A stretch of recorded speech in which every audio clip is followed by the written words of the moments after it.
Olá pessoal, tudo bem? Então veio essa matéria, 12% vem aí, vamos dar uma conferida, vamos dar uma comentada. Taxa do Tesouro Direto caiu ao menor nível do ano, com eco de fluxo externo. E aí pessoal, será que isso aí é clickbait? Eu acho que está um pouquinho exagerado, né? 12% vem aí, mas enfim, vamos ver os dados. Juros pagos pelos títulos públicos pré-fixados seguem em queda livre em meio a sinais de entrada de capital estrangeiro, que também afeta o câmbio. E aí vocês viram, pessoal, no vídeo dos leilões, o volume de NTNF pré-fixado com juros vendido, que é um dos títulos que os estrangeiros gostam. Muito bem. Então eles citam aqui que em sessão nova de volatilidade nos mercados globais, as taxas dos títulos do Brasil operam em baixa nesta quinta-feira, em meio à recuperação brasileira e queda do dólar. Destaque para o pré-28, que passa a pagar 13,49, ele subiu um pouquinho, é o menor patamar de 2025 e já longe dos 14%. Bom, vamos ver esse primeiro título aqui. Então, o pré-28 está ali, prefixado 28, no menor nível. E quando a gente coloca 90 dias, que ainda é toda a história do título, porque ele não fechou 3 meses de negociação, realmente ele está no menor patamar. Mas vejam que, sim, ele rompeu um nível aqui, digamos, de resistência em torno de 13,9%. Quer dizer, os 14, né? Caiu dos 14, mas parece querer voltar. Não dá para ter tanta convicção assim. Por isso que dizer que vai para 12 parece um certo exagero. Mas a queda pode ficar nesse patamar também. É muito semelhante com o que a gente mostrou para vocês no vídeo dos leilões, em que nós tínhamos a queda em vários vértices dos prefixados e não acompanhando nos IPCAs. Eles falam aqui do 32. Então, o papel com vencimento para 32 também apresenta forte queda, que vai a 14,14 ante quase 15% no começo do mês. Vamos ver aqui o pré-32. É a mesma coisa, só que vejam como ele oscila mais, fazendo ângulos mais agudos, tanto na subida quanto na descida, do que com relação ao pré-28. Ó.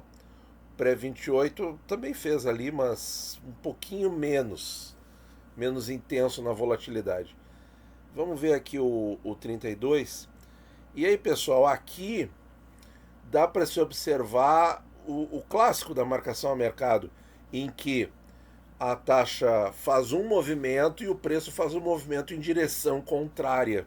Então, essa última queda de taxas aqui, nós vamos colocar o espelho, as curvas vão ser exatamente o espelho uma da outra. E a gente vai ver a alta no preço. Olha ali, ó. Fazendo o maior preço dos últimos 3 meses. Então, taxas mínimas e preços máximos. É o que a gente está vendo nesses dois prefixados, olha ali. Então, sob a perspectiva desses primeiros 3 meses, aqui seria o pior momento para comprar.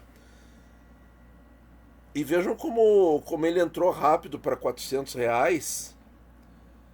E eu acho um pouco difícil que volte para 400, até porque nós teremos o efeito do tempo.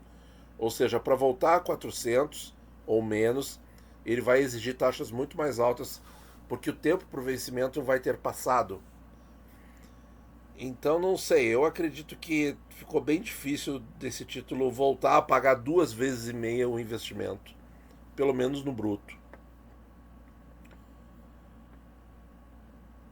Bom, aí ele fala também da queda do dólar abaixo dos 5,70 na quinta, que se manteve na sexta e fechou a semana aí, ó, a 5,68. Que foto bonita, mas também não sei até que ponto vai isso. Uma vez que persistem incertezas sobre os planos tarifários de Trump, gerando perda de credibilidade dos anúncios do governo norte-americano. Isso aqui é o meu ponto, que eu acho que, na verdade, talvez a negociação tenha sido conduzida com muita força, né, talvez, Diante da instabilidade, investidores buscam outras moedas, um movimento que beneficia o real e os títulos públicos que sobem de preço e têm queda nas taxas quando lidam com maior procura. O que mais que ele diz aqui? Contribui também a visão, e aqui, pessoal, é uma coisa bem interessante. Contribui também a visão de que há sinais, mesmo que iniciais, de estabilização do crescimento econômico. Então, quer dizer, se a economia não está mais tão aquecida, tão forte, ela não precisa de tanto freio, de tanto juro. À medida que aumentam os riscos de desaceleração global e as expectativas de inflação doméstica se estabilizam, e a gente viu ali uma que outra reduçãozinha no Focus, que também fez manchete aí nos últimos dias, nas últimas 2 semanas. O cupom tem a oportunidade de realizar um aumento de 50 pontos base e encerrar o ciclo. Olha que interessante, pessoal. Agora eles encontraram então uma narrativa que se encaixa nos 14,75 que nós avisamos para vocês desde janeiro, hein? Que loucura, mas eu fiz alguma mágica, eu liguei alguma bola de cristal? Não, pessoal, de forma alguma. O que eu fiz para vocês? Para chegar nessa conclusão que sempre falei várias vezes aqui nos últimos meses que a minha maior aposta, digamos assim, seria que a Selic parasse em 14,75 e subisse 50 pontos e parasse. Por quê? Porque eu olhei os dados dos leilões. Só por isso. Esse é o único motivo que me fez acreditar nisso. Porque tinha muito, mas muito dinheiro, mais de dezenas de bilhões de reais, todos eles estacionados em taxas de 14 alto dos bancões, que não iam aceitar assim como uma Selic de 15 se eu coloquei 100 bilhões no prefixado a 14,7, a 14,6. Então, para mim, não fechava muito que a Selic fosse a 15, mas o jogo ainda está rodando, né? Não podemos dizer que vai ser assim. Mas é muito interessante que parece que o motivo é esse, né? Porque é o risco da desaceleração global. Parece que esse é o motivo, mas a história real pode ser bem outra, né? Muito bem, vamos ver o que mais que tem aqui. O movimento de recuo nas taxas é visto em menor grau sobre os títulos atrelados à inflação. Exatamente o que a gente viu aqui nos leilões, inclusive com alguns até subindo. Cujo comportamento costuma estar menos ligado à política monetária e mais ao fiscal. No entanto, pessoal, é um erro isso. Porque se o fiscal é o grande problema, continua sendo o grande problema, as taxas dos prefixados tinham que ser muito mais estressadas do que a dos IPCAs. Óbvio, porque se uma das saídas para resolver o problema fiscal não é imprimir dinheiro e, por conseguinte, gerar mais inflação, uma das saídas para o fiscal é isso. Foi o que o Brasil fez a década de 80 inteira, né? As impressoras sempre ligadas no máximo. Então, isso aí é um problema maior para quem tem Tesouro IPCA ou para quem tem prefixado?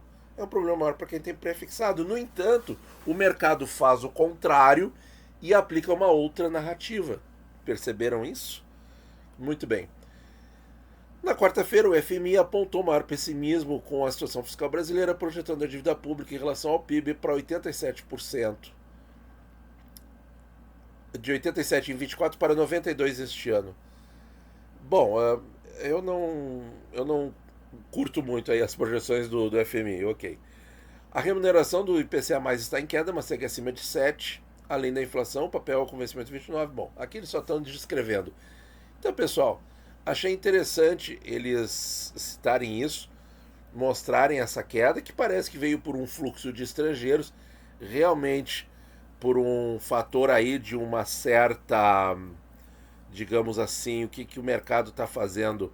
O mercado está desconfiando um pouquinho dos Estados Unidos, seria isso, e indo para mercados emergentes. Só que esse motivo não é muito sólido, concordam? Esse motivo não é muito sólido, então é um motivo, pelo contrário, super volátil. Daqui a pouco pode fazer uma outra virada e devolver absolutamente tudo. Por isso que eu achei um pouco clickbait esses 12%. Tá? Espero mesmo que seja quedinha para ficar e daqui a pouco cair mais um pouco. Mas a depender do humor com o mercado externo, daqui a pouco, vamos dizer, se encerra essa crise de taxas aí, essa crise de tarifas, daqui a pouco se encerra isso e o dinheiro volta todo para lá. E aí nós poderemos voltar, se o fiscal ficar absolutamente igual, poderemos voltar para os 14,5, 15. Então, muita calma nessa hora. Mas a queda está acontecendo e está acontecendo também no pré-35, que eles não falaram, mas a gente mostra aqui. A mesma coisa. A taxa, aqui é o preço, né? O preço subindo e a taxa caindo. Olha ali. Só que como esse título tem um prazo, uma vida bem maior, ó, ele saiu ó, de 10,6, esse aqui é o pré-35. De 10,6, ó, e subiu aqui para, vamos ver no preço como é que foi a curva. Olha aí, ó, completamente ao contrário. Esse título chegou a ser negociado a quase R$1.000, gente. Mas recupera. No vencimento ele te paga 1.000. É prefixado. Olha ali. Então esse papel aí realmente dando bastante dor de cabeça aí para os investidores, mas deu 2 oportunidades de reinvestimento e as taxas foram melhores nos reinvestimentos. É aquilo, né, pessoal? É uma aula de paciência. Bom, é isso aí. Então temos esse alívio, temos o alívio no dólar por enquanto. Pode ser muito fugaz, pode ser que reverta, mas acho, enfim, que a gente pode dar uma relaxadinha aí, talvez por alguns dias, curtindo aí umas taxas um pouco menos tensionadas. E, bom, para quem faz o aporte fracionado, pode dar uma esperadinha, né? Se as taxas caíram tanto assim. Nos IPCA, sim, elas não caíram de maneira muito significativa, mas elas dão leves sinais de que, olha só, o IPCA 29 já perdeu os 7,5. Eu acho que volta, viu? Mas também tá, ó. O IPCA 50 não chega a bater nos 7,08 ou 7,06 de mínima, mas está muito pertinho. Os renda mais estão todos abaixo do 7,5, chegando a 7,16 na mínima em 50. E olha aqui, ó, e o Educa 26, que várias vezes é o único título que fica a 8%, já está 7,70. Então tem uma discreta queda nos IPCAs também. Então, pessoal, eu queria atualizá-los aí. 12% vem aí. Acho que não, acho que está meio exagerado. 12%. Ainda está nos 14 e tanto, né, para alguns títulos. Então, por que falar em 12 se ainda não perdeu o 14 de maneira convincente? E é isso, pessoal. Muito obrigado por ouvir e bons investimentos a todos.